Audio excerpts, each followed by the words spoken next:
Joys of a home studio. All right, 1 second. They're gonna do, and thank you for hopping on this last minute. So they Uber you from well, we'll talk after. Okay, 1 second.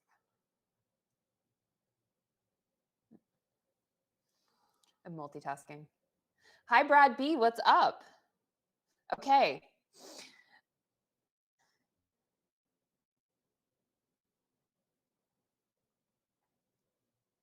Okay.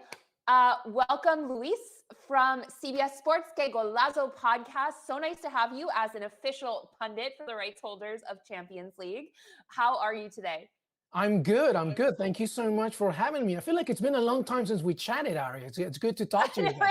It has been a long time. So thank you for joining our FanFest live stream. So this is our live stream for fans in North America, US and Canada specifically. So I just want to shout them out as they come into the chat. So remember, folks, if you're registering, you can drop things in the chat. Brad B says he's just enjoying a great first half. What's up, Imani M? Hey, Josh S. Brad B. Let me know where you're watching from. And actually, if you raise your hand in the chat, which some folks are doing, we can bring you on the virtual stage and you can ask Luis some expert questions as our resident expert. All right. So, Luis, tell me just generally, what do you make of that first half? Well, before that, Ari, I want to say I welcome all you Man City fans, but if you even dare to tease me about Jack Grealish leaving my beloved Aston Villa, I quit this whole thing right now. So just be very careful, okay? Well, I was going to ask you about Jack, but we'll go there. We'll go there at the end. But anyway, let's go back to your original question. Listen, I think it's just business as usual, right? It's not a surprise. I think that Manchester City have won 8 of the last 10 matches in European competition. It's why even when Man City lost to PSG, I still think that you guys were the better team on the evening, and why I still think that Man City is going to be one of the favorites to reach the final. It's just, basically what it is Pep Guardiola understanding piece by piece how to break down Club Brugge, who basically set everybody behind the ball aside from the strikers. And that's just not a good piece of recipe when you want to face Man City. I tweeted this a little earlier, Ari. One of the biggest things for me was no number 9 for Manchester City. Obviously all the conversation about, you not getting one after Sergio Aguero left in the summer. I was a little bit hesitant to see how this was going to work out. I know it's still early in the season, but today is a great example of just how amazing Pep Guardiola is as a manager. Like, he basically thinks of the pitch as a chessboard and just puts his pieces where he wants them. It doesn't matter who you have it. And there's no surprise why you have nearly 70% possession, almost double the passes, 7 shots, 3 on target. Jack Grealish goes on the left. He can go middle. Phil Foden with that beautiful pass to Cancelo drops all the way back. And then 6 seconds later, he's up top center forward with Kevin De Bruyne. I mean, it's just unbelievable. So Club Brugge are doing the best they can at home, but I see more goals from Man City coming into the second. So I have something in the chat here from Brad B, who says he was a Grealish fan even before he came to City. Great talent. So let's just talk about Grealish a little bit because you brought him up. I didn't. What do you think he's contributed to this game so far? Well, one of the things that we know very well of Jack Grealish is that when he pushes very wide on the left-hand side, he does 2 things. He can either take you on from the out width because he's pretty fast, or he penetrates from the inside, capitalizing on maybe, either bringing a foul up or, getting a foul and earning a foul, or waiting for that outside support, which you saw on more than one occasion. That's what Jack Grealish can do. What I've actually been really impressed by has been his relationship with Phil Foden, who I know John's going to be very happy when I say this, who's different gravy for you Man City fans. So I think that relationship between Phil Foden and Jack Grealish has been key. But the thing about Grealish is that when he goes wide, if you're an opposing player, you have literally no idea what he's going to do because he reads footwork better than most. And because now that, if Bernardo Silva supports him on the left or he wants to take a shot on himself, then that becomes a bigger headache for Club Brugge. And that's been the biggest problem for them, not just Jack Grealish, because then you had Phil Foden, Riyad Mahrez, Kevin De Bruyne, etc. So that's become the biggest issue. But he's an unconventional wide player who likes to go forward. You can't defend that.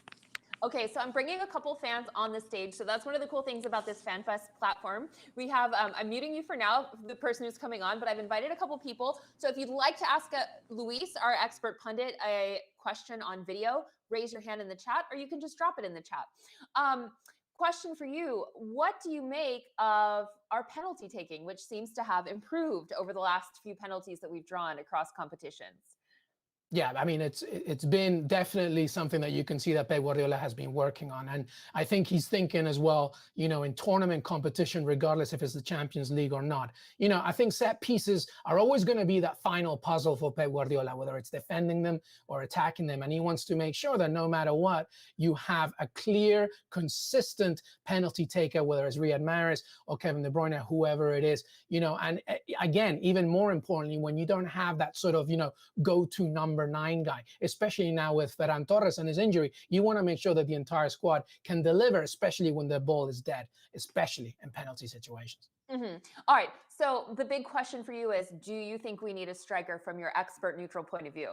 Okay. So my big worry about this is I have no doubt, obviously, in Pep Guardiola's tactics. He's one of the best managers, if not the best manager in Europe. And it would be foolish for him to take any advice from me. But I think one thing that I do worry, though, is that what happens in February? What happens in March when it becomes a marathon and not a sprint? We already saw, unfortunately, the injury to Ferran Torres. What happens if you lose Phil Foden? What happens, if you lose a player either in the January transfer window or through injury? You need somebody. It doesn't need to be a superstar, but maybe a hard-working number 9 that already plays in the Premier League, that knows the system, that knows the culture, that can just give you a little bit extra. Let's remember something. As good as Man City is, Pep Guardiola's coveted trophy, he still wants that Champions League with Man City. And I think part of the puzzle can be if you just have a supplementary striker. It doesn't have to be a superstar, but just somebody that knows the culture and the system. Okay. Thank you so much, Luis. Now, we have John P. dialing in from Austin. John, I'm going to unmute you now. So, John, what do you make of the game so far, and what's your question for Luis? I'm having some audio issues, so I'm sorry. Okay, so just say the question. You could just say the question. Just say the question. Okay. Oh, no. It's feeling funky. But I guess just in general, I don't know if you could hear me or not. I'm grabbing lunch, but the performance from Foden in the first half is unbelievable. I loved that Mahrez grabbed that ball after I did hear the discussion about the penalty.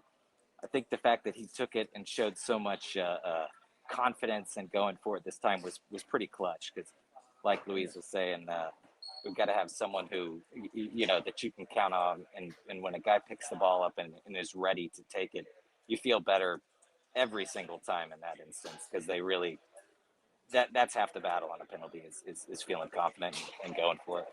Right on. All right. Thank you so much, John. Enjoy your lunch. Thank you for joining in on our Fan Fest.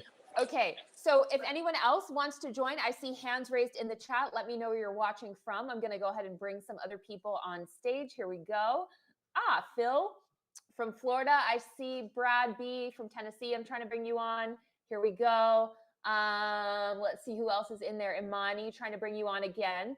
Okay, and while we're waiting for some other fans to join with questions for Luis, I just want to shout out that we do have another shop code for you. Use code FANFEST15 on our official club shop for 15% off all the stuff. And I know Luis will be going for that Grealish Man City jersey with a discount. Yeah. I'm getting right on it, Ari. Yeah, right. Now, you mentioned the defeat versus PSG. And tell me, I wanted to know what positives you saw and how we can sort of turn things around the next time we have to meet them, which will be at home as an advantage.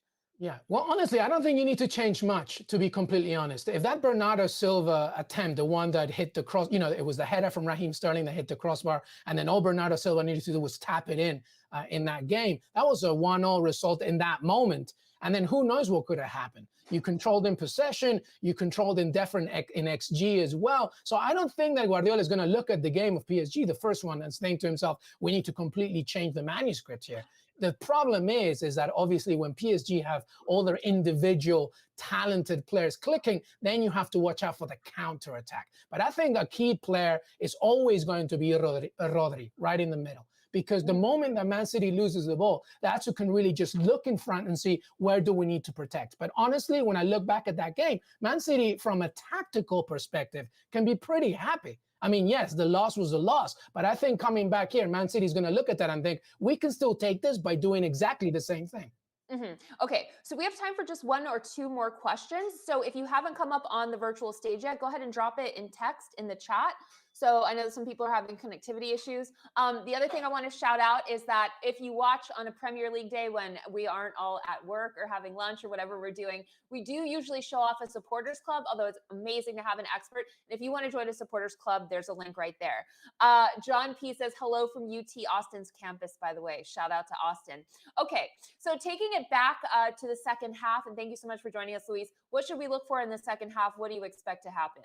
Keep going, Manchester City. Just keep pushing. I don't think, it's a cliche thing that 2-0 is the most dangerous scoreline. I know that as an Aston Villa fan against Wolves, I can tell you that right now. So you want to make sure that you just keep going. Club Brugge now has to gamble. I don't think they can sit anymore. They can't just rely on the counter. I think they're going to be a little bit more physical, try and win set pieces, maybe more balls in the air. So Man City, all they have to do is just keep going. But this is the perfect situation for Guardiola. Control the ball, keep the possession, and make sure that whenever the ball is lost, there's your midfield protecting. And I think, honestly, I see more of the same. It's going to be a pretty done and dusted victory for Manchester City. Great. All right. Well, thank you so much for joining us, Luis, and for joining as a neutral. I know that you are Villa till you die. Thank you for all the kind words. Everyone, thank you for joining us now. And if you registered, we will be drawing a random winner as always afterwards. And you can use the code FANFEST15 to get a discount on the shop until an hour and a half after the whistle. All right, Luis, so nice to catch up. Where can people find you? The Que Golazo Pod, where else? Yeah, absolutely. Well, before I say that, I just want to say, Ari Castillo, you do a tremendous job. And if people need to know about the work that you do, and I am not even going to Venmo her after this. Like, I'm really telling you the truth right now. So my father sent you the check already. Yeah, exactly. Keep it going. But yes, I'm the host of Que Golazo on CBS Sports. You can follow us on Que Golazo Pod. We have a YouTube channel, podcast, of course, and I'm on CBS Sports HQ. And my last, LM Echegaray. You don't have to spell that. Ari will help you out later. But thank you so much for inviting me. Thank you. All right, everybody. I'll see you, and we'll talk after the second half. Bye, Luis. Thank you so much. Bye-bye. Thank you.